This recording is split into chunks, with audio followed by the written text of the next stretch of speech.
এর প্রথম নাম্বার কারণটাই হলো নামাজে অশুদ্ধ পড়া। নামাজে যদি কেউ অশুদ্ধ পড়ে গো, প্রথমেই নামাজ শেষ। তাহলে 60 বছর ধরে নামাজ পড়তেছে। কত মুরব্বী আছে নামাজ পড়ে, নামাজের ওয়াজিব কটা জানে না, নামাজ ভঙ্গের কারণ জানে না, কিন্তু নামাজ পড়তেছে 60 বছর ধরে। এই নামাজ আপনারে জান্নাত পর্যন্ত পৌঁছাইতে পারবে না।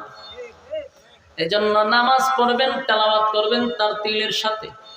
আল্লাহ বলেন, বন্ধু দাঁড়িয়ে যান রাতের একটা অংশে, এক কথাগুলি দিলের কান লাগায় শুনেন। 5 ওয়াক্ত নামাজ পড়ে কেউ কোনোদিন আল্লাহর ওলি হতে পারে না। মালা করে মাথা রাখবেন, 5 ওয়াক্ত নামাজ পড়ে কোনোদিন আল্লাহর ওলি হওয়া যায় না রে। 5 ওয়াক্ত নামাজ পড়ে জাহান্নাম থেকে বাঁচতে পারবেন, 5 ওয়াক্ত নামাজ পড়ে জান্নাতের ভিতরে ঢুকতে পারবেন, কিন্তু আল্লাহর বন্ধু হতে পারবেন না।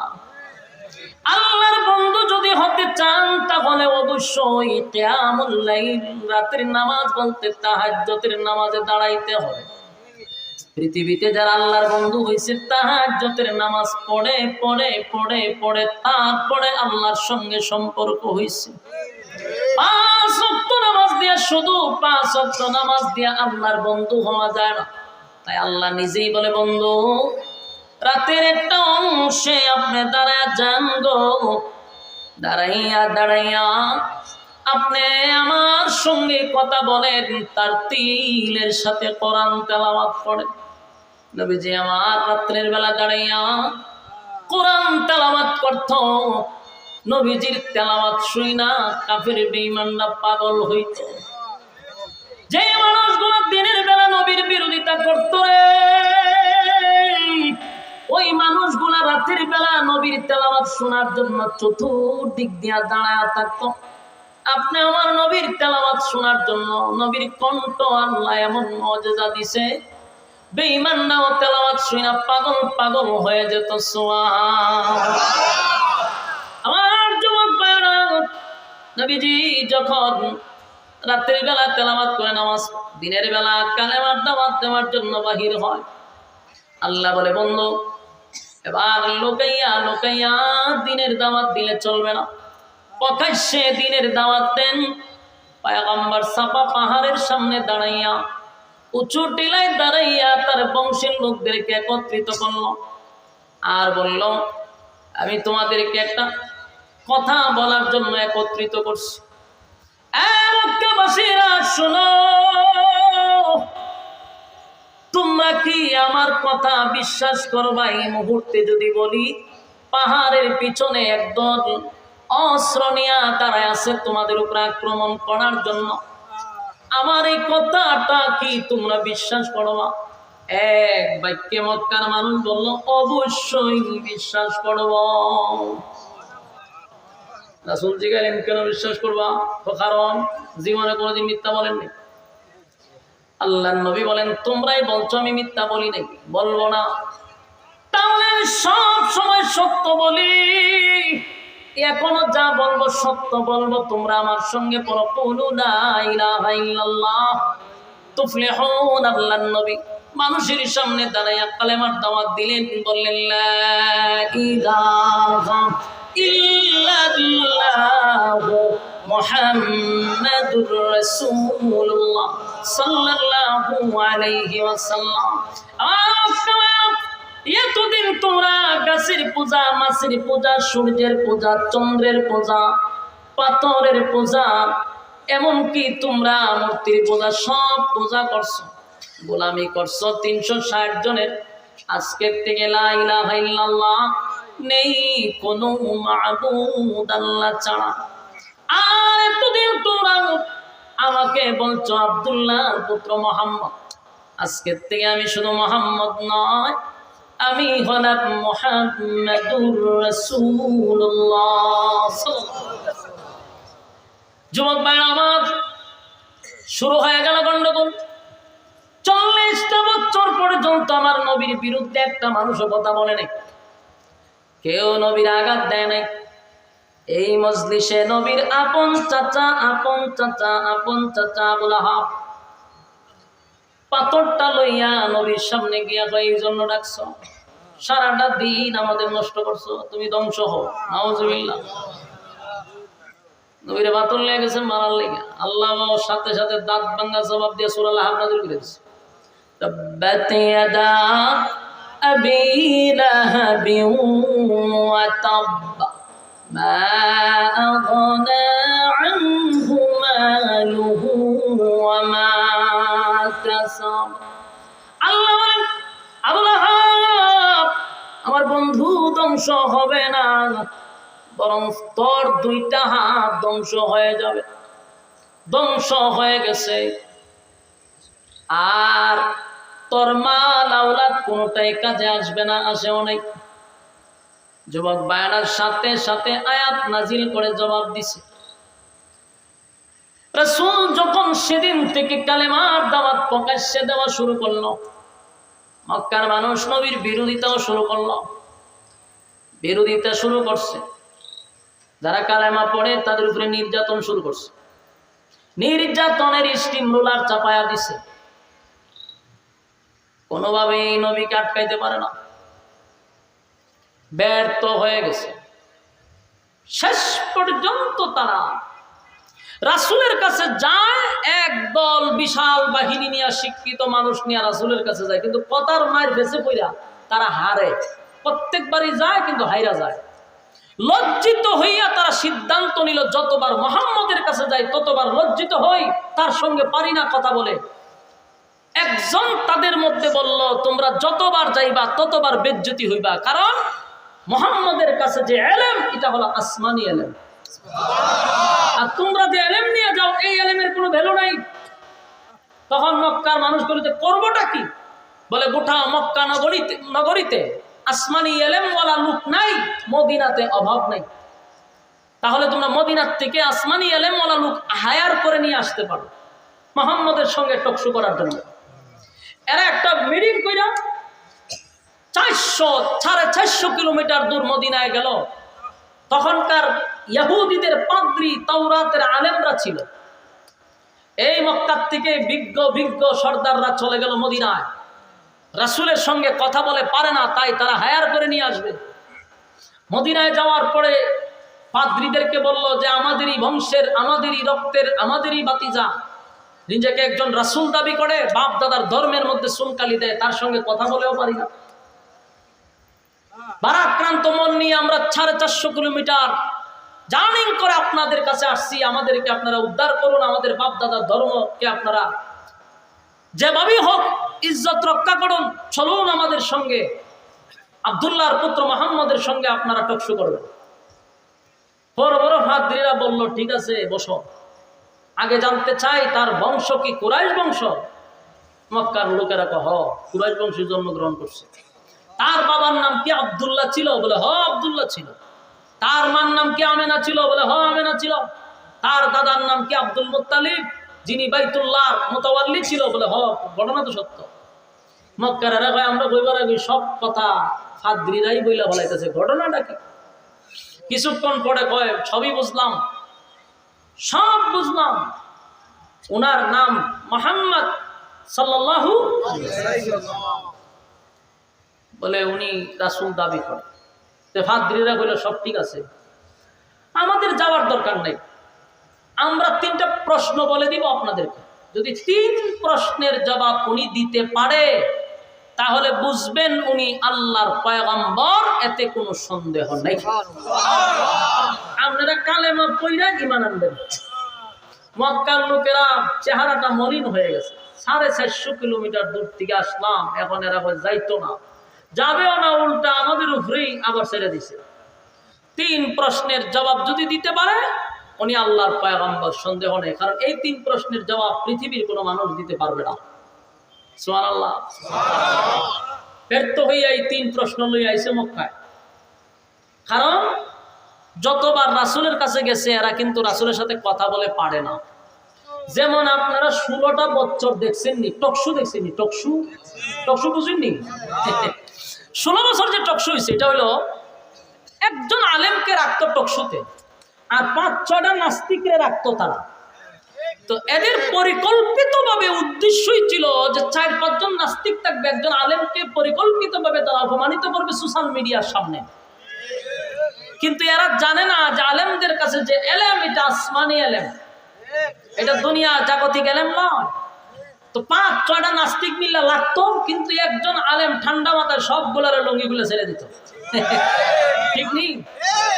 এরা না খানি সুবানি খাইতো, পানি খাইতো, কত পরে পরে পানি খাইতো। তো এরকম আমরা দেখছি, এরা বুঝার কমতি যে এরা কোনোভাবেই কোনো আলেমদের সাথে টকশুতে পারে নাই। শেষ পর্যন্ত শাহরিয়ার কবির মুরগি চূড়া দেখছেন নি, কি একটা মায়ের খাইছে আব্বাস হিসাবে কাছে, জনমের মতো সাইজ করে ছেড়ে দিছে। কত পরে আমার টাইম নেই, আমি চলে যেতে হবে। আব্বাস যায় না, একেবারে লঙ্গিগুলো ছেড়ে দেবো। এই মুরগি চূড়ারে সাইজ করছি নি, তারে এই মুরগি চূড়া ছিল তখনকার সরকারের কাছে সবচেয়ে বড় বুদ্ধিজীবী। আর মুরগি কিভাবে চুরি করতে হবে, কিভাবে করতে বের করতে হবে, ওই বুদ্ধি এর কাছে ছিল। এই জন্য তারা বুদ্ধিজীবী বলা হতো। এই বুদ্ধিজীবীর জায়গা আলেমরাই সাইজ করে ছেড়ে দিচ্ছে, পারে না কথা বলে। রাসূলের সঙ্গেও তারা সমস্ত বুদ্ধিজীবীরাও রাসূলের সঙ্গে কথা বলে পারে না। আমি 3 প্রশ্নের জবাব লই আইছি। আয়া গেছে রাসূলের কাছে, গিয়া বলল যে আব্দুল্লাহর পুত্র মুহাম্মদ, শুনো, তুমি আমাদেরই বাতিজা, আমাদেরই রক্তের, আমাদেরই বংশের, তোমার সঙ্গে আমরা চাই না দ্বন্দ্বেতে যাইতে। আমরা 3টা প্রশ্ন করব, যদি তুমি 3 প্রশ্নের জবাব দিতে পারো আমরা সবাই তোমার কালেমা পড়ব। রাসূল চিন্তা করলো, এখানে যারা আসছে সব হলো মক্কার বড় বড় মাতা, এরা যদি কালেমা পড়ে দিনের দাওয়াত দিতে আমার তার বাধা রইল না। রাসূল খুব খুশি হয়েছে, বললো ঠিক আছে, আপনাদের 3 প্রশ্ন আমার কাছে বলেন, আমি জবাব দিয়ে দিব।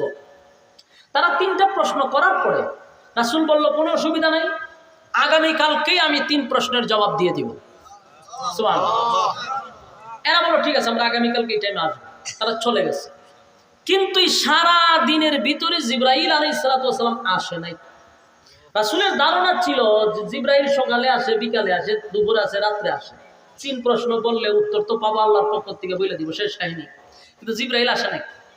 পরের দিন এই মক্কার মানুষ আসছে, কিন্তু প্রশ্নের জবাব রাসূল বললেন আজকেও পারবো না, আগামীকালকে। এরা চলে গেল।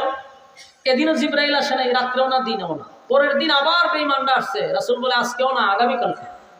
এই আগামীকাল হইতে হইতে 1 সপ্তাহ চলে গেছে, জিবরাইল আসে না। বলুন তো দিকে কাফেররা করবোটা কি? আমি একটা এক্সাম্পল দিই। আপনার এই গ্রামের নাম কি? চরদশর্দি। এই চরদশর্দির ইমাম সাহেবের কাছে যদি একজন মুসল্লি গিয়া হয়, হুজুর আমি একটা ফতোয়া লই আইছিলাম, দেন তো কি? ইমাম সাহেব বললো যে আগামীকালকে বলবো, এখন সময় নাই। আপনিও ভাববেন যে মনে হুজুর মতো আলা কইরা আমার জানাই। পরের দিন গিয়া গেছেন, ইমাম সাহেব বললো যে না, আজকে হবে না, আগামীকালকে। আগামীকালকে গেলেন, হয় আজকে না, আগামীকালকে। মুসল্লির মেজাজ গরম হবে নি? এই মুসল্লি কি করবো? এই মুসল্লি যেটা করবো শুনেন, এই মুসল্লির দোকানও যাইব, গিয়ে 1 কাপ চা নিবে, নিয়ে আস্তে আস্তে করবো যে আমরা মসজিদও যে একজন ইমাম সাহেব রাখছে, হুদাউদি, কোনো খামেরই না, হুদাউদি আমরা তারে গরম ভাত খাওয়াইতেছি আর পেট মোটা করতেছি।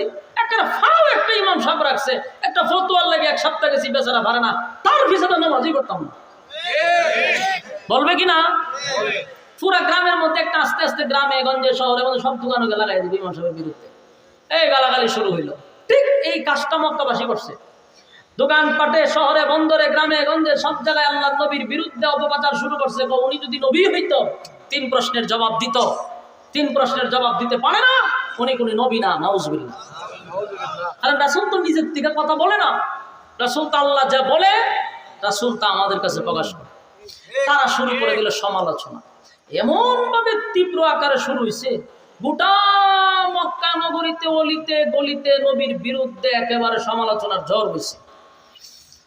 কিছু কিছু মানুষ আইসা বলতেছে, এমন আপন চাচি উম্মে জামিল আবু লাহাবের বউ রাসূলের কাছে আয়া বলে, যাও মুহাম্মদ, তোমার কাছে যে একটা শয়তান আসতো, এটা এখন আয় না। মহিলা কত খারাপ। আবার কেউ কেউ বলে মুহাম্মদের আল্লাহ মুহাম্মদকে ভুলে গেছে। নবীর কাছে কোরআন নাজিল হয় না প্রায় 15 দিন হয়ে যাচ্ছে। নবীর কলিজায় আঘাত আছে না নাই? আল্লাহর হাবিবের বিরুদ্ধে গ্রামে গঞ্জে শহরে বন্দরে সব জায়গায় নবীর বিরুদ্ধে সমালোচনা। একটা পর্যায়ে মানুষ বলতে লাগলো, মুহাম্মদের আল্লাহ মুহাম্মদকে ভুলে গেছে। নবীজির কলিজায় দারুণ ব্যথা লাগছে, নিজেও কান্না শুরু করছে। একদিন 2 দিন লাগ হাবিবে কিবরিয়া 15 দিন পর্যন্ত শুধু চোখের পানি ছাড়ছে, মুক্তার দানার মতো নবী কান্ত। টপ টপ করে নবীর দাড়ি মুবারক ভিজে পানি পড়তো। আসমানের দিকে তাকায়া থাকতো, কখন জিবরাইল নামবো। কান্না শুরু করে দিল হাবিবে কিবরিয়া, কান্দে, হায় রে মক্কার মানুষ আমারে বলে আমার মালিক নাকি আমারে ভুলে গেছে। আসমানের দিকে তাকাইয়া নবীও গুনগুনাইয়া বলতে লাগলো, মালিক গোটা মক্কার মানুষ বলে আপনি নাকি আমারে ভুলে গেছেন।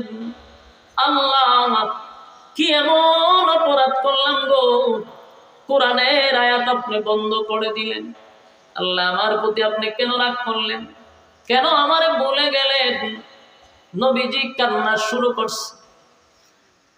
যুবক ভাইরা, একদিন 2 দিন নয়, 15 দিন পর্যন্ত নবী কাঁদছে। কান্নার কারণে একদিন জিবরাইল আলাইহিস সালাতু ওয়াস সালাম নবীর সামনে এসে হাজির। 15 দিন পরাইছে। আল্লাহ হাবিব জিবরাইলের দিকে তাকাইয়া অভিমানের সুরে নবী বললেন, জিবরাইল রে কেন 15 দিন আসলি না, আজকে কেন আসলি, 15 দিন কেন আসলি না। জিবরাইল কয়, হুজুর আমি আসতে চাই, আমার আল্লাহ আমারে আসতে দেয় না। আল্লাহর নবী বলেন, কেন আসতে দেয় না? আমার মালিক কি আমার প্রতি রাগ করছে রে? মক্কার মানুষ বলে আমার আল্লাহ নাকি আমারে ভুলে গেছে। মক্কার মানুষ আমারে বলে আমার মালিক নাকি আমারে ভুলে গেছে। তাহলে আল্লাহ কি আমার প্রতি সত্যি রাগ করছে? জিবরাইল কয়, আল্লাহ রাগ করে নাই। আপনার কাছে মক্কার মানুষ 3টা প্রশ্ন নিয়ে আসছিল, কিন্তু আপনার কাছে 3টা প্রশ্ন নিয়ে আসার পরে আপনি বলছেন আগামী কালকে জবাব দিবেন। এই কথাটা আমার আল্লাহর কাছে মোটেও পছন্দ হয় নাই। এখান থেকে আপনার উম্মতকে শিক্ষা দিল, নেক্সট টাইমে যেন কোনো উম্মত এমন ভুল না করে। এই জন্য আল্লাহ 15 দিন কোরআনের আয়াত বন্ধ করে দিচ্ছে। এটার 2টা কারণ। একটা হলো উম্মতকে শিক্ষা দেওয়ার জন্য, 2 নম্বর কারণ হলো নবীর উপরে যে কোরআন নাজিল হইতো এটা খুব মারাত্মক লোড, এটা ওজন খুব মারাত্মক। তাই নবীকে রেস্টে রাখার জন্য আল্লাহ মাঝখানে একটা বিরতি দিছে। আমার যুবক ভাইয়েরা, বিরতি দেওয়ার জন্য 15 দিন কোরআনের আয়াত নাজিল হয় না, কিন্তু গোটা মক্কা নগরীতে আমার নবীর বিরোধিতা শুরু হয়ে গেল। নবীর যা তা মানুষ বলতে লাগলো। আল্লাহর নবীর চোখের পানি ছেড়ে দিয়া বলে, জিবরাইল রে কত মানুষ আমারে গালি দিল। জিবরাইল কয়, সেদিন যদি আপনি বলতেন ইনশাআল্লাহ আগামী কালকে বলবো, তাহলে কিন্তু আমার আল্লাহ পাঠায়া দিত। আপনি মাঝখানে ইনশাআল্লাহ বলেন নাই। ইনশাআল্লাহ না বলার কারণে আমার আল্লাহ এটা পছন্দ করে নাই। কিয়ামত পর্যন্ত কোন উম্মত কোন কাজ করতে গিয়া যেন ইনশাআল্লাহ না বলে। যুবক ভাইরা, ইনশাআল্লাহ না বলার কারণে আমার নবী 15 দিন পর্যন্ত কাঁদল রে, 15 দিন পর্যন্ত কাঁদল। এই জন্য কোন উম্মত যদি আমরা আগামীকালকে ঢাকা যাব, কি বলবো? ইনশাআল্লাহ আগামীকালকে ঢাকা যাব, ইনশাআল্লাহ মাহফিল শেষ করে বাড়িতে যাব, ইনশাআল্লাহ আমি খানা খাবো। সব কাজের শুরুতেই ইনশাআল্লাহ। কারা কারা ইনশাআল্লাহ বলবেন? সব কথায় হাত তুলেন, বলুন আমরা সব কাজে বলবো ইনশাআল্লাহ। আমরা কি কোনো সময় ইনশাআল্লাহ ভুলে যাব? ইনশাআল্লাহ বলবো না। কারণ আমার নবী ইনশাআল্লাহ না বলার কারণে 15 দিন কাঁদছে, কিন্তু আমার নবী তো ভুলে যায় নাই। আমার নবীরে আল্লাহ ভুলাইয়া দিছে। বলুন, নিজে নবী বলছে না, আল্লাহ ভুলাইয়া দিছে। আল্লাহ ভুলাইছে উম্মতরে শিখানোর জন্য। আমার যুবক ভাই, নবীর চোখের পানি দেখে আল্লাহ বলে, বন্ধু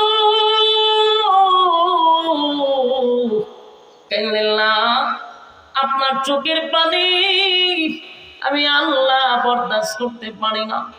15 দিন আপনার কলিজায় দারুণ ব্যথা লাগছে। মানুষ আপনারা নিয়ে সমালোচনা করছে, মানুষ আপনারে গালি দিছে গো নবী।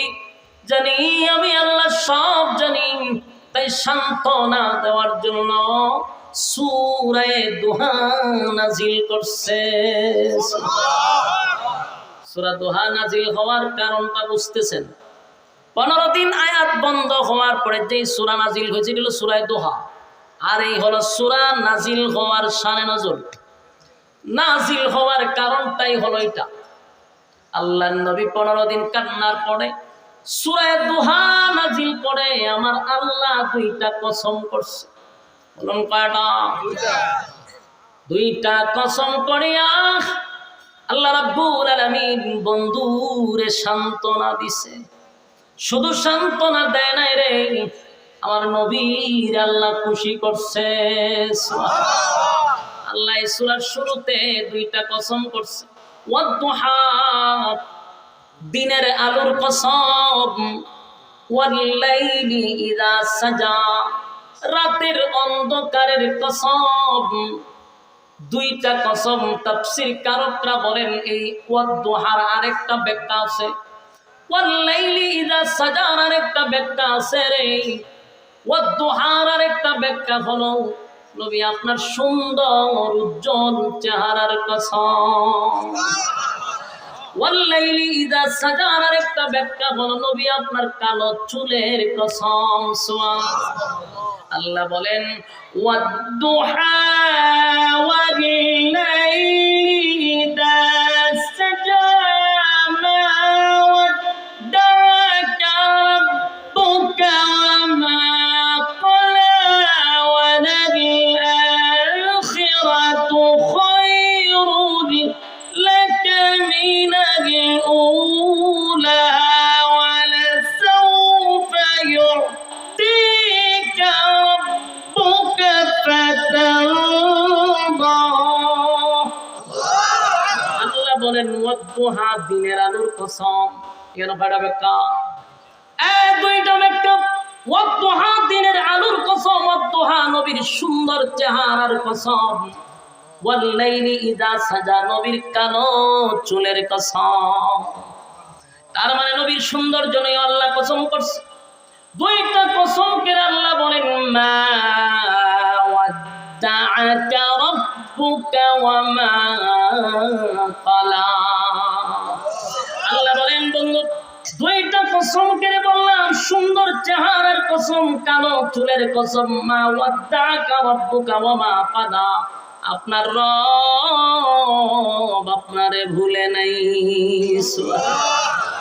আপনার রব আপনারে ভুলে নাই, ভুলতে পারে না, ভুলে নাই, ভুলবে না, বলতে পারে না। বন্ধু আপনারে আমি ভুলি নাই। মা ওয়াদ্দা'কা রাব্বুকা ওয়া মা ক্বালা, আপনার রব আপনাকে ভুলে নাই, আপনারে মহব্বত করে। আল্লাহ বলেন মা ওয়াদ্দা'কা রাব্বুকা ওয়া মা ক্বালা ওয়ালাল আখিরাতু খায়রুন লাকা মিনাল উলা। আল্লাহ বলেন দুনিয়াতে আমি আপনাকে যা দিলাম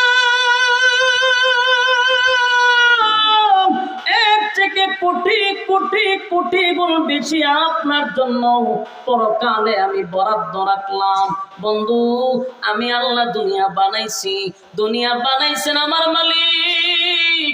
আমার মালিক দুনিয়া বানাইয়া মালিক নিজেই বলতেছে দুনিয়া কিছু না, দুনিয়া কিছুই না।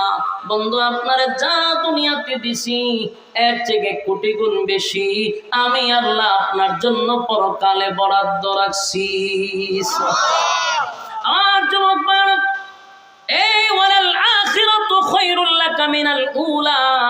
এই আয়াতের অর্থের দ্বারা আমরা কি বুঝলাম? যিনি দুনিয়া বানাইলেন সেই মালিকই বলতেছে দুনিয়া কিছুই না। আল্লাহ বলেন দুনিয়া কিছুই না বন্ধু, আপনার জন্য এর থেকে বেশি আমি বরাদ্দ রাখছি। সুবহানাল্লাহ। ওয়ালাল আখিরাতু খায়রুল লাকা মিনাল উলা। আল্লাহ নিজেই বলছে আমি এর চেয়ে বেশি আপনার জন্য রাখছি। وَلَسَوْفَ يُعْطِيكَ رَبُّكَ فَتَرْضَى। এরপরে আয়াত আল্লাহ বলেন وَلَسَوْفَ يُعْطِيكَ رَبُّكَ فَتَرْضَى। বলো অচিরেই খুব শীঘ্রই আপনাকে আমি খুশি করব। সুবহানাল্লাহ। এই আয়াতের ব্যাখ্যা তাফসীর কারকরা বলেন আমার মালিক ওয়ালাসাউফা ইউতিকা রাব্বুকা ফাতারদা। এই আয়াত দিয়ে আল্লাহ কি বুঝাইলেন? শীঘ্রই আপনার বন্ধু আপনাকে খুশি করবে। তার মানে দুইটা ইঙ্গিত পাওয়া যায়, একটা হলো মক্কা বিজয় আর একটা হলো মেরাজের রজনী। আল্লাহ মেরাজের রজনীতে সাত আসমান টপকাইয়া বন্ধুরে আরশে আজিমে নিয়া বন্ধুরে বন্ধুর পাশে বসাইয়া বন্ধুর সঙ্গে বন্ধুর সাক্ষাৎ। এটা হতে পারে দুইটা কারণ। وَلَسَوْفَ يُعْطِيكَ رَبُّكَ فَتَرْضَى। এই যুবক ভাইরা, মুরব্বী বাবারা, কথাগুলি একটু দিলের কান লাগায় শোনেন। আমি জানি এই ওয়াজ আপনাদের এলাকায় চলে না, ভালো ভাব না, আমি জানি, কারণ এক এক জায়গায় এক এক রকম ওয়াজ। কোন জায়গায় বেশি গিচ্ছা কাহিনী চলে, যত কাল্পনিক গল্প পাবলিকের সামনে বলা যায় তত পাবলিক খুব আনন্দিত হয়। বক্তা একটাই যে খান দায় হতে এলিছে, কিন্তু এটা যে